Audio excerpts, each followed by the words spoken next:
Hi, everyone, and welcome to Love's Answer to Your Awakening. My name is Elizabeth Sabet. I'm your host, and today Sacred Stream Center in Berkeley, California. I'm very excited to have her. And we are going to be talking about reclaiming your spiritual experience and what that means in a world that is run by the materialistic reductionist viewpoint. So I want to introduce you to Laura today. Laura is the co-founder of Sacred Stream and serves as its executive director and as a primary teacher. She is a writer, and she's also the co-author to Coming to Peace. And we had the other co-author, there we go, Coming to Peace, Isa Gucciardi and Laura Chandler. This is an amazing book. Anybody who's interested in being peaceful and helping create and support peace in the world really needs to read the book. And we're going to talk about some of the training that Sacred Stream offers as well. But Laura is a very fascinating woman. She's very creative. Not only is she a writer and an author, and just by the way, that book went #1 on Amazon in religion and spirituality. So I'm very excited for you for that, Laura. She's also has a very active depth hypnosis and shamanic counseling practice in San Francisco and Berkeley. She's also a poet and an award-winning songwriter. She's worked in publishing and music and video production and alternative therapies. Laura's music has appeared in film and television, and in 1998, she opened her recording studio, Red Cow Music and Publishing Companies. So she's here today, as I said earlier, to talk to us about how to reclaim our spiritual experience. And you can find out more about her work at sacredstream.org and laurachandler.org. Laura, thank you so much for being here today. Oh, thank you, Elizabeth. It's so lovely to be here with you. And yes, I think we were going to talk a bit about Sacred Stream. Is that right? Yeah, I'd love to hear more about Sacred Stream and how it came about and what you provide for people. Well, yeah, Isa and I began Sacred Stream. We had this vision of a place where we could sort of illuminate that stream that flows beneath all traditions, all cultures, all spiritual traditions, all artistic traditions. And I'm coming from a musical background, but also a healing background, and she's coming from a psychology background and an anthropological background.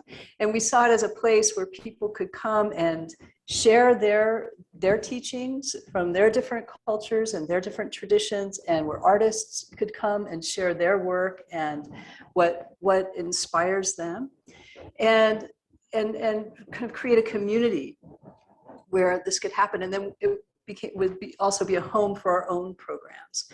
And so the idea for the Sacred Stream really rose out of that idea that there's something informing all traditions that flows like a stream, and up from that stream grows these different things taking different forms. So trees and grasses and flowers. So they're all fed by the same thing, but they take these different forms. So that's really the idea behind it in a nutshell.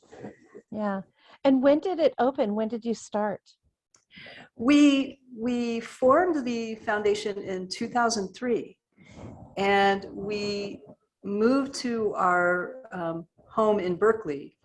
We have an actual center that's an old Lutheran church in Berkeley, California, and it's just a beautiful space. And we feel like stewards of that building, because it's housed. It's a 100-year-old building, so it housed this Lutheran community for many, many, many years, and then it housed another group of teachers and spiritual people from a spiritual tradition, and then we inherited it. So beautiful, how lovely, and to have a building that was dedicated in some way. I mean, there we go. Sorry, technical difficulties. Yes, and I just lost you. just slightly. Yeah, sorry. Sorry. Of course, today I'm having technical difficulties. That's what happens when you get people involved with consciousness studies and spiritual experiencers on technology. We sometimes short it out. It happens quite frequently, actually. You know, that's the thing we forget about technology. You know, we're always driving towards, you know, that the next big thing, but it has its moments where it's not always dependable. You know, I miss analog sometimes, but I'm also grateful and reach more people. But you know, I think as you and I, you know, we both know, you know, we just roll with it. We just go. Yeah, we have to roll with it. We're great. I'm grateful for it. Yeah. That's right. That's right. Yeah. And so what have you learned about yourself and life and supporting people in reclaiming their spiritual experiences through running a center like this? Well, you know, I think that one of the things, and you and I have talked about this before, and there's this great evolution that's happening in the world on the one level, and where we are advancing, you know, our understanding of medicine is advancing, of technology is advancing, and we're opening to all of these new things.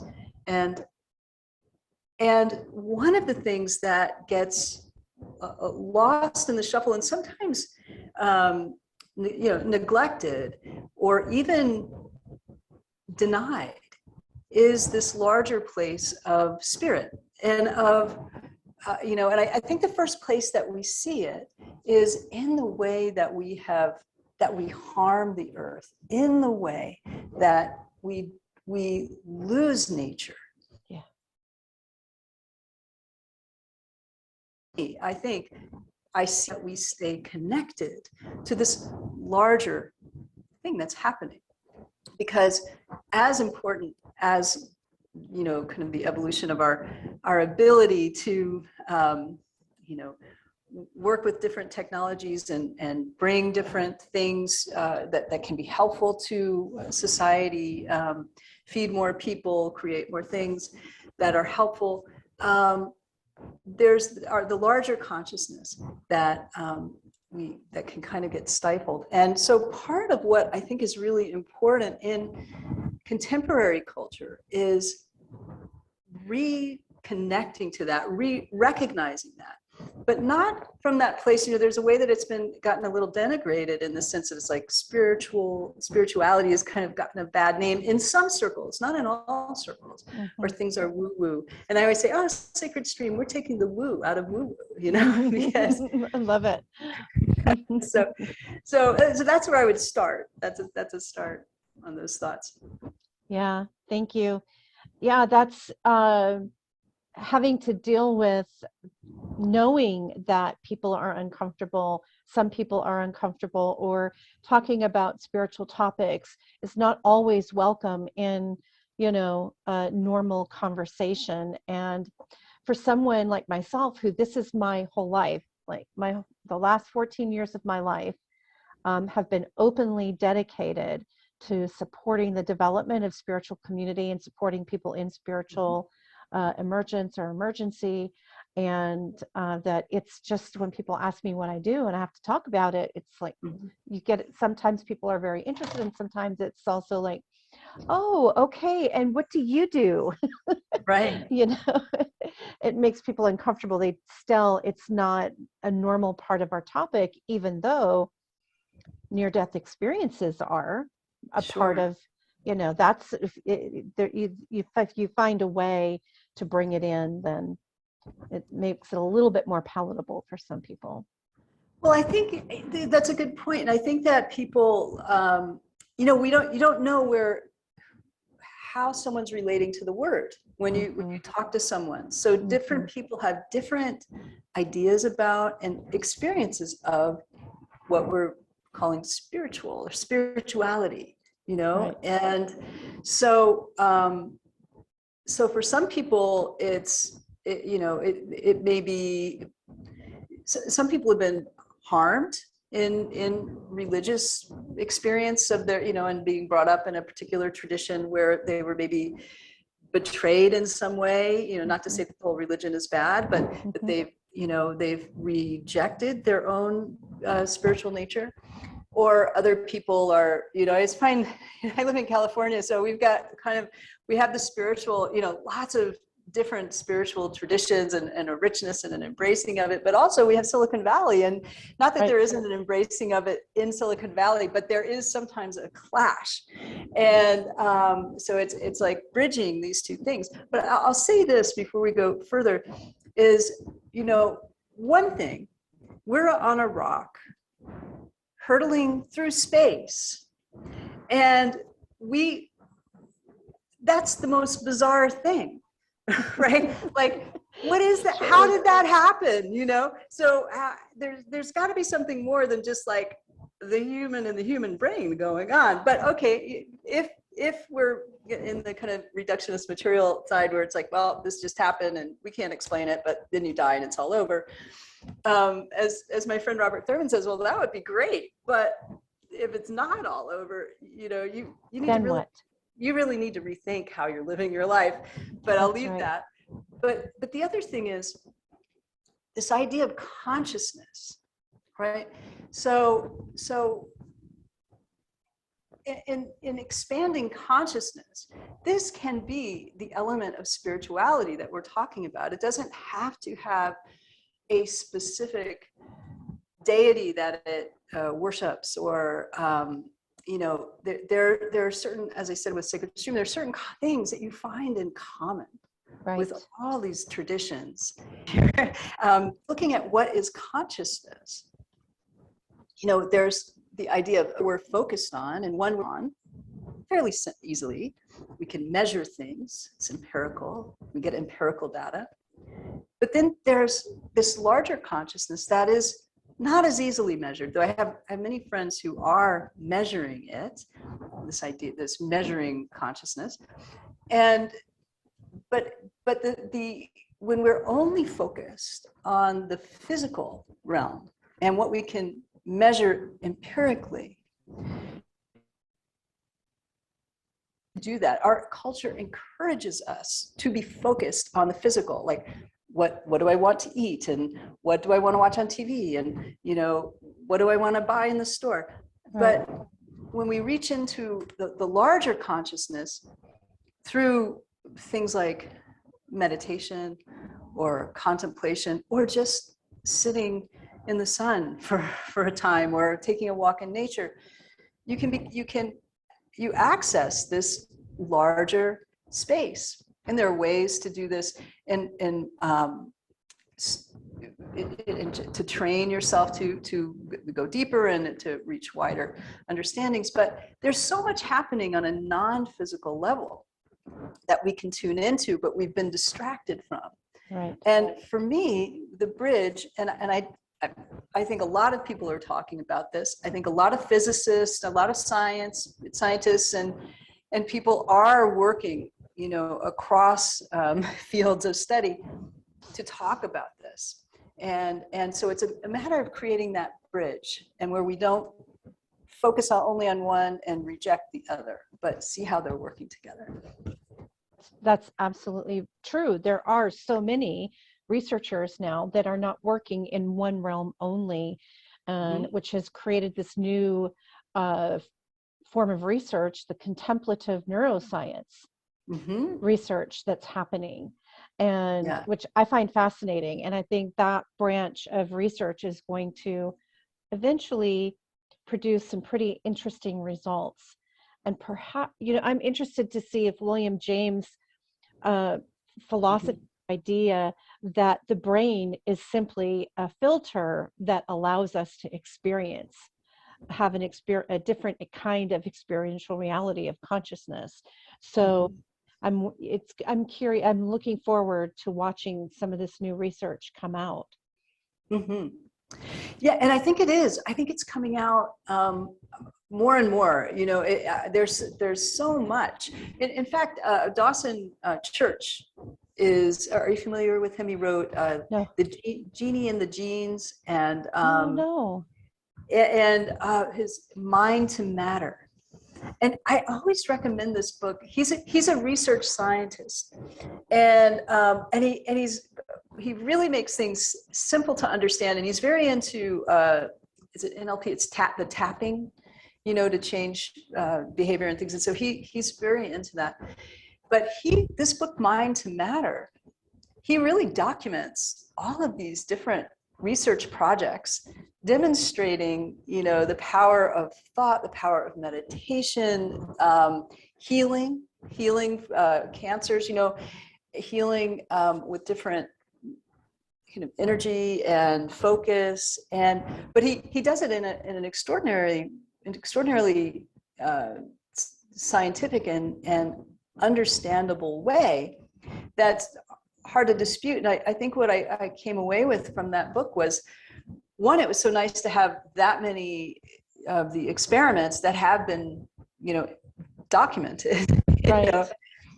In one place, because you can have one over here, and then it's like, oh yeah, well, they changed, the cancer cells shifted in this, or one over here, and then it falls away. So you need an accumulation Exactly. of evidence, Yeah, exactly. I'm going to look him up. I'm going to look up those books up. Yeah. Yeah. Oh, good. Yeah. Yeah. Thank you for sharing that. There's another, I don't know, organization that you might have heard of. Have you heard of the Emergent Phenomenological Research Consortium? No, but I love the name. Yeah. Yeah, you can find them at the EPRC, theeprc.org, and it is a consortium of researchers from all over the world doing different types of consciousness research, neuroscience, combined studies. Mm.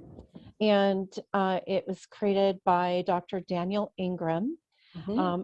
And so it's very interesting. I love what the EPRC is doing, and the funds that they're trying to find for more continued research, because we do need more research in order to help change the paradigm to understand, for me, the materialist reductionist view and the consciousness views, they are two different aspects of experiential reality. And that if we do some, become more, how do I want to put it, complementarist, or, a complementary style researcher, where you are combining these fields of study and asking different questions from a different viewpoint. And, part of the problem, there's a research study done by an organization called the Galileo Commission that is looking into part of the problem with the materialist reduction viewpoint, and to find how can we have, complementary studies that looks at the effects of the materialistic view and the expanded consciousness view, and what is the experiential reality of both, and how do they complement each other in our experience here as a human. And so some of the problems that they've identified with traditional scientific research, especially in psychology and medicine, is that only 39% of those research studies are actually replicable and have been able to be replicated, so that there is a replication problem in the standard methods of materialistic research. So when you look at those numbers, that we're basing truth on something that you can only replicate that percentage of a time, and the numbers are really small comparatively, it's easy to understand why people like myself and yourself and these researchers who are willing to take a look at, what if you look at these two ways of being and experience and see how they affect each other when you work from a complementary standpoint, what changes? So it's nice to see that this topic is being approached more and more and more and more, especially over the last 10, 15 years. Yeah, I think that it's even more than we know. It's sort of like archaeology. It's like or Google. You go to Google, they're already 20 years down the road with what we know or we have, and they're already like 10 or more years. Same with archaeology. When they're excavating these big places. One of my favorites in the world is the Orkney site, or the Orkney Islands. But they've made all these discoveries that have not, enough been published, but I'm sure in 20 years it will change the way we look at the past, and so in the same way, I think that there are many more people than we realize, and many far smarter than I, who are studying these things. I know that the Compassion Project at Stanford University, and these many different even physicists. I think of David Bohm, who's who contributed so much to theoretical physics, and who was also, a student of the Dalai Lama, of Krishnamurti. Krishnamurti, yes, yeah.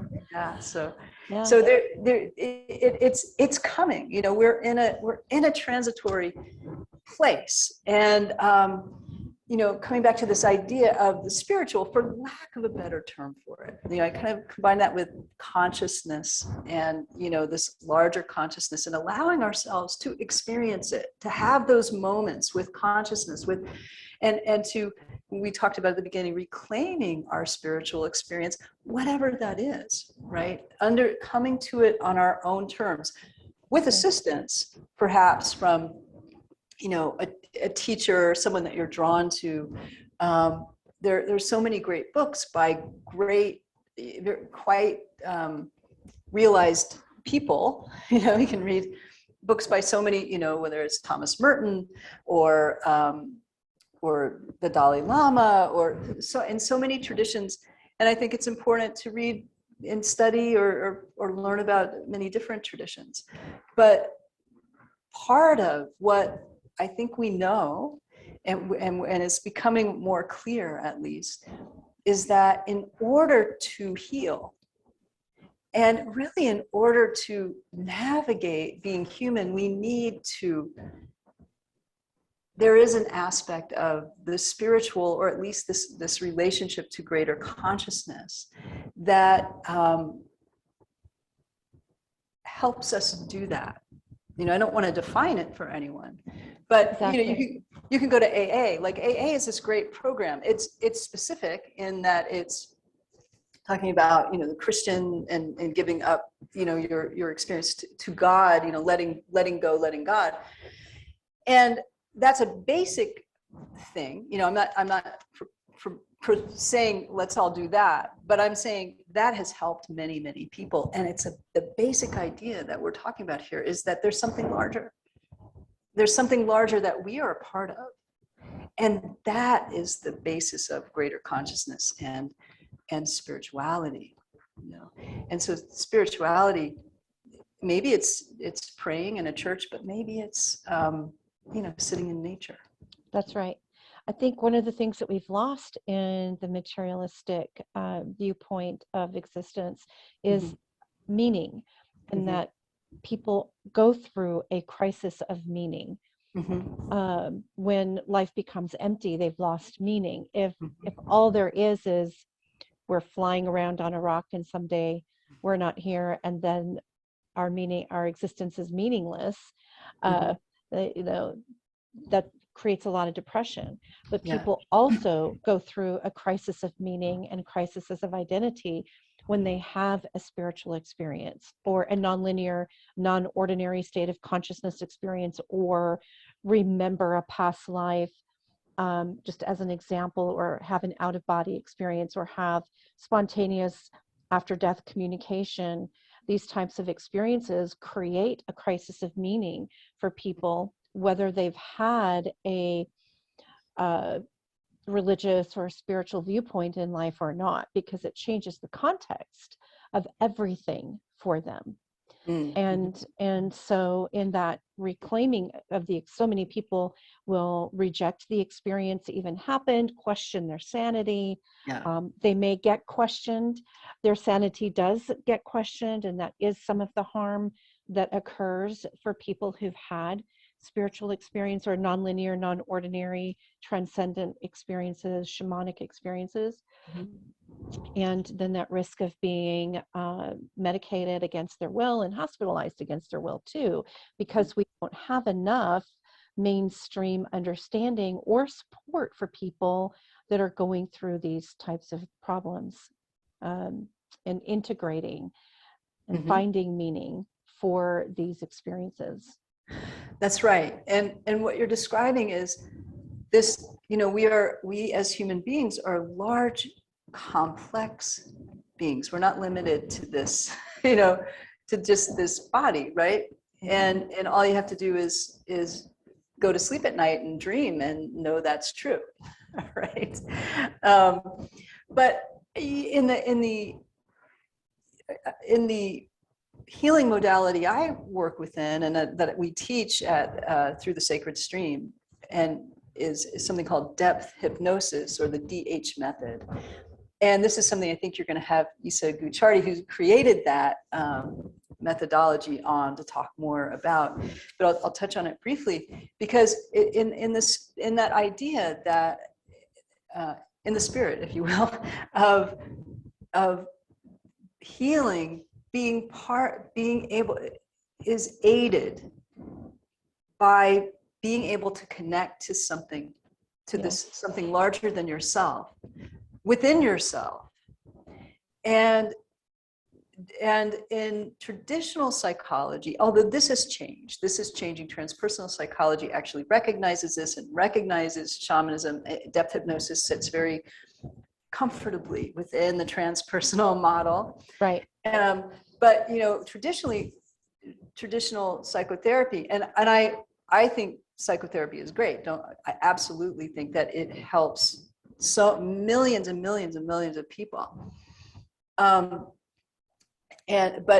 its origin is more science oriented. And one of the things that for a long time you could not talk about the spiritual, or the spiritual, in the therapist couldn't, and that was to protect the client. It was to protect the client from some ministering, right, or That's preaching, right. like you need to find God or something like that, which is not going to be helpful. That's right. So there's that, which sort of limited that. So if someone's coming in and having I had this, I had a client come and say, I'm talking to God, they aren't going to be necessarily medicated, right? Right. And then the other thing driving it is science oriented. So we are, we're prescribing, we're diagnosing. And in that model, you must diagnose it, even if the therapists don't agree with it, it's within that model. It orients towards that. So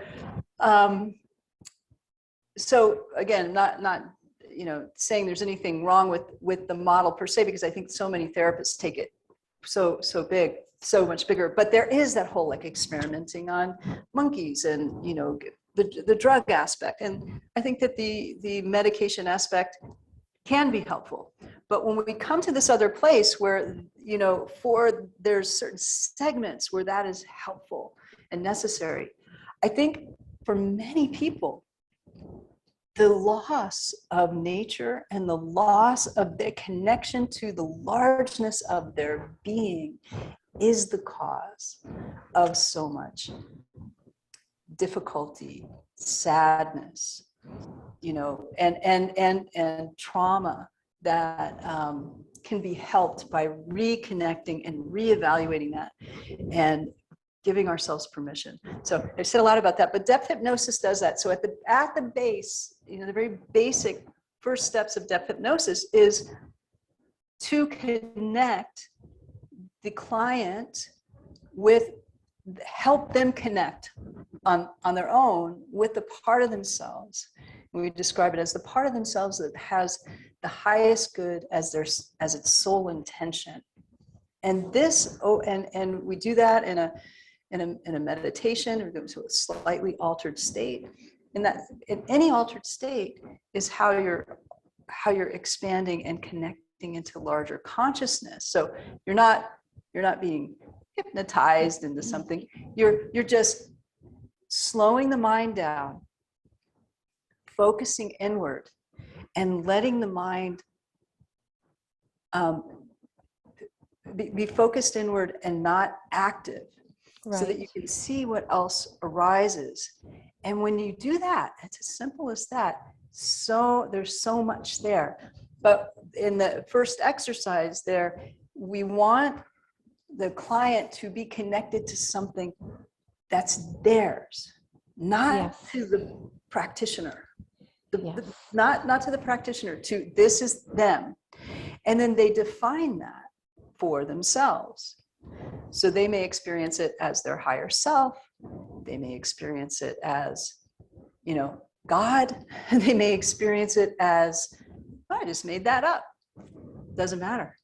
And once you work with it and you begin to connect and engage, it becomes sort of the foundation and the support to be able to go deeper and to understand yourself and to understand your path in this way. So that's one way that we try to help that kind of reclamation.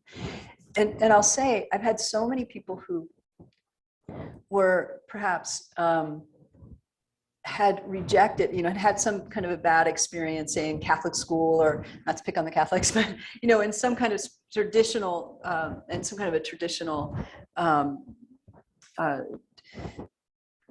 religion, that they rejected it. But what they didn't realize is that they weren't just rejecting the structure there, the religious structure that had some human had, maybe not been in integrity enough. By rejecting it, I find this a lot, they reject everything out of hand. That's right. And then they had suffered this disconnect, which is very painful. And yeah, I've seen that over and over and over again. And when I hosted a local community in Lubbock, Texas, which is where I live, and very, very ultra conservative part of West Texas. And when people would come to our gatherings, and their family members or their church found out, they were told that I was a cult leader, and which is really hysterical, because we didn't teach anything didn't teach anything. Nobody was getting taught anything. People were given the opportunity to share what they know and how they know it and how they came to know that.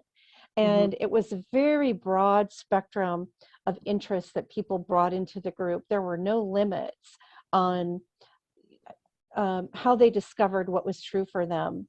It was, the group wasn't oriented towards one particular belief system or another. And we didn't allow, Christian bashing or religion bashing or anything to occur. It was just an honest conversation about their own path. And in that fear of the fear that was being projected on them, that they were talking to the devil, pushed them farther away from, as you said, something within themselves, that sacred experience, the sacred stream. I love that. Within themselves. And what happened as over time for many people, as they were given permission to question and explore without any judgment or fear attached to that, they eventually came back to their, many people, not everyone, came back to their faith of origin, family origin, from a whole different perspective, and became more willing and open to get curious about, okay, well, who or what is Jesus to me? And let me go in and ask, what is Jesus to me? Who is Jesus? Did Jesus even exist? And these were questions that people had coming out of a very resisting and rejecting a very dogmatic shutting down of their own nature to question and to be with. And so again, that sets that type of mentality sets people up for this rejection. Yes, yes. But allowed to explore and question and to go within, they find that sacred stream and they get the answers that are right for them, and they find their own meaning and come back to a place of center and equilibrium within themselves. And have their own relationship to Jesus. That's right. Rather than one that is prescribed. And, you know, what we're touching on in talking about Christianity, and that there's this in every religion, is mysticism, is the amazing, beautiful, mystical aspects of the tradition. And Matthew Fox, you might be familiar with, he's a friend, he lives out here, was a priest in the Catholic Church. They kicked him out because he believed that women should be priests, and and nature should be taken care of. But he's written like close to 40 books, and he's quite prolific, and he focuses on the mystics of Christianity. So from Thomas Merton to Hildegard of Bingen, who is an amazing mystic. So much richness. But I'll share this one story with you, where I had a client who was doing this process and going in to connect to this aspect of the self that has the highest good as its sole intention. And a little background: she came from a Pentecostal Christian background and grew up in the Appalachian Mountains, and her grandfather was a minister, and he did the whole thing, speaking in tongues, kissing snakes, kissing rattlesnakes, that kind of thing. And as she saw it, she saw that it wasn't. She saw through it in her terms. She saw that there was a hypocrisy by probably about 10 or something. She's started to see there's this hypocrisy. I'm not saying that there is a hypocrisy. I'm just saying her experience was that they're saying this one thing and then they're doing this other thing. And she's very intelligent, and she went on and did really well in business, and got out of there and moved to California, and she rejected it wholeheartedly, the tradition. And so that's just where she was. She wasn't focusing on that when we were working. So when she connects to the part of herself that has only its highest good, and it sort of presents itself to her, it's Jesus. And she had rejected Jesus completely, because it was what she associated with this particular hypocrisy that she had experienced. And she said, and Jesus took me to a Buddhist temple and we had tea. And that was the beginning of her recognizing this place where she had rejected in totality her spirituality, her richness of spirit. Yeah. And then spent many years reclaiming her connection to Jesus. And she's like, it was where it started it for her. So it's interesting, and beautiful. I love the topic for today, reclaiming your spiritual experience, because that's when we really become one with it. When we claim it as ours and we determine what it means for us, and we decide how we're going to interact with it, whether it's a teaching from our youth or an actual experience, transcendent or mystical experience, when we take ownership of it and we decide, there's real magic and integration and transformation that occurs. Yeah. And when we recognize that it is part of us, and really we can seek assistance outside to try to understand what we're experiencing, but we must experience it for ourselves. And that's the grounding that we get from that. Right.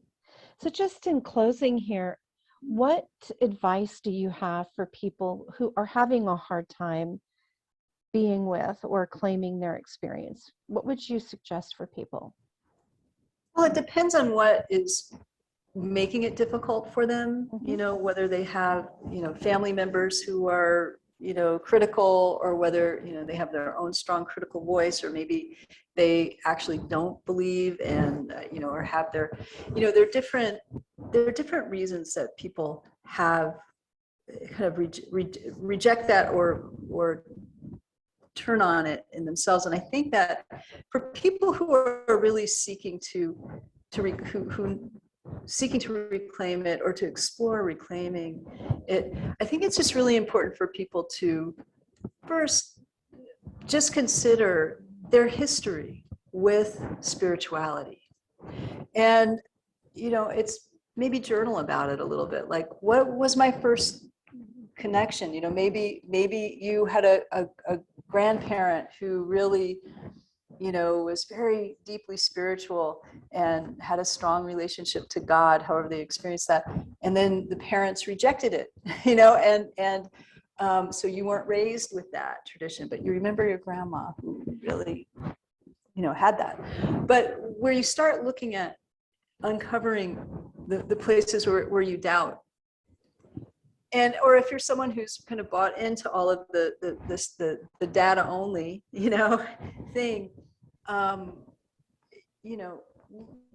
think that if you can begin to just consider yourself something larger, if you can take time to be reflective, if you can have some kind of a meditation practice, and I know for some people it's like, I can't meditate, but because they think they have to do it right. If you can just spend some time just clearing your mind, doing a simple breath meditation, or sitting contemplatively in nature, and begin to experience yourself in a larger state, start to notice things, start to notice synchronicities, start to notice, even simple things like, when the phone rings and that it's, who it is, not because they're supposed to call at the right time. I mean, when you start to give yourself permission to, I think it's two things. You have to give yourself permission to see the larger interconnectedness, the larger aspects of consciousness that we're all part of. And you need to take time to quiet your mind, however you do that, so that you can experience it. And when you do that, you'll gain insights. And there's a whole insight meditation, but things arise when you create space in your mind. So I don't know how helpful that is, but that's where I would start. I think that's very helpful, Laura. Thank you so much. Thank you, Elizabeth. So nice to be with you.